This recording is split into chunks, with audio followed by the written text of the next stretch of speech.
بسم اللہ الرحمن الرحیم۔ آج ایک ایسے الہامی راز کی بات کرتے ہیں جو 1400 سال سے ہماری آنکھوں کے سامنے موجود ہے۔ یہ کہانی ہے ہر چیز کی شروعات کی، کائنات کے بننے کی۔ ایک ایسی کہانی جو بہت پہلے ہی بتا دی گئی تھی اور جسے آج کی سائنس اب جا کر سمجھنا شروع کر رہی ہے۔ تو اس راز کی چابی ہے یہ آیت۔ 1400 سال پہلے الخالق نے، یعنی وہ ذات جو ہر چیز کو عدم سے وجود میں لاتی ہے، انسان کو یہ عظیم آیت عطا کی تھی۔ اسی ایک آیت میں ہماری کائناتی ابتدا کا پورا راز سمو دیا گیا ہے۔ تو چلیے اس راز کے پہلے حصے کو دیکھتے ہیں۔ یہ تصور کہ یہ پوری کی پوری کائنات، ہر ستارہ، ہر سیارہ، سب کچھ ایک واحد جڑے ہوئے نقطے سے شروع ہوا۔ لیکن سوال یہ ہے کہ یہ اتنے بڑے بڑے آسمان اور یہ زمین ایک واحد جڑی ہوئی چیز یعنی رتک کیسے ہو سکتے تھے؟ یہ وہ سوال ہے جس نے سائنسدانوں کو صدیوں تک پریشان رکھا۔ اس گہرے خیال کو سمجھنے کے لیے ذرا اپنی روزمرہ کی زندگی میں دیکھتے ہیں۔ اس کو سمجھنا بالکل مشکل نہیں ہے۔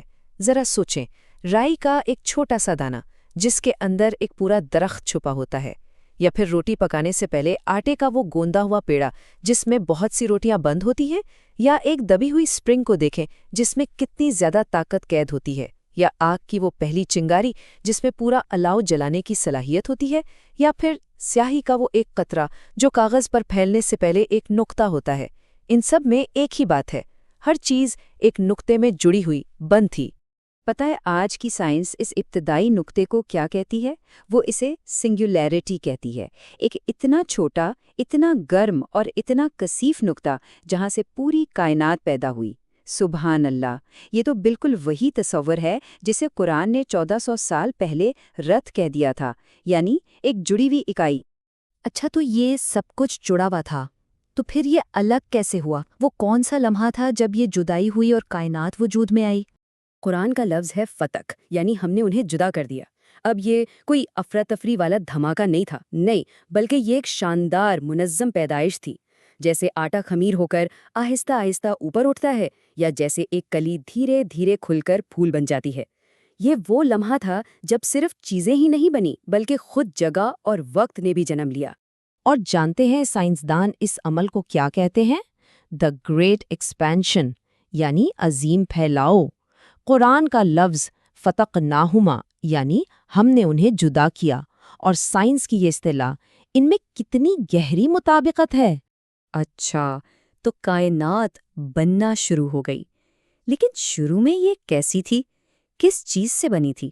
آئیے اس راز کی اگلی پرت کھلتے ہیں۔ اس کا جواب بھی قرآن میں موجود ہے۔ اللہ تعالیٰ فرماتا ہے کہ اس نے آسمان کی طرف توجہ کی جب وہ دخان تھا، یعنی دھواں۔ اور آج سائنس کیا کہتی ہے؟ سائنس نے دریافت کیا ہے کہ کائنات شروع میں ہائیڈروجن اور ہیلیم گیس کا ایک بہت گرم گھنا بادل تھی، بالکل دھوئیں یا بھاپ کی طرح، بالکل ویسا ہی جیسا قرآن نے 1400 سال پہلے بتا دیا تھا۔ تو پھر یہ دھواں ستاروں تک کیسے پہنچا؟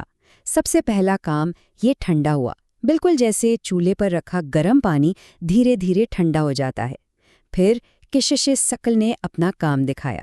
جیسے کمرے کے کونے میں گرد خود بخود اکٹھی ہو جاتی ہے، اسی طرح کشش ثقل نے اس گیس کو کھینچ کر بڑے بڑے گولے بنا دیے۔ اب جب یہ گیس کے گولے بہت زیادہ دب گئے تو ان میں آگ لگ گئی، بالکل جیسے لکڑیوں کو آپس میں رگڑنے سے آگ جل اٹھتی ہے۔ یہی کائنات کے پہلے چراغ تھے، پہلے ستارے۔ پھر ان خربوں ستاروں سے مل کر شاندار کہکشائیں بنی، جیسے کوئی معمار اینٹوں سے پورا شہر بنا دیتا ہے۔ اور بس اسی طرح کائنات کے تاریک دور کا خاتمہ ہوا اور ہر طرف روشنی پھیل گئی، جیسے کوئی اندھیرے کمرے میں آ کر بتی جلا دے۔ اچھا، یہ تو تھی شروعات کی کہانی، لیکن کیا یہ کہانی ختم ہو گئی یا ابھی بھی چل رہی ہے؟ کائنات اس وقت کیا کر رہی ہے؟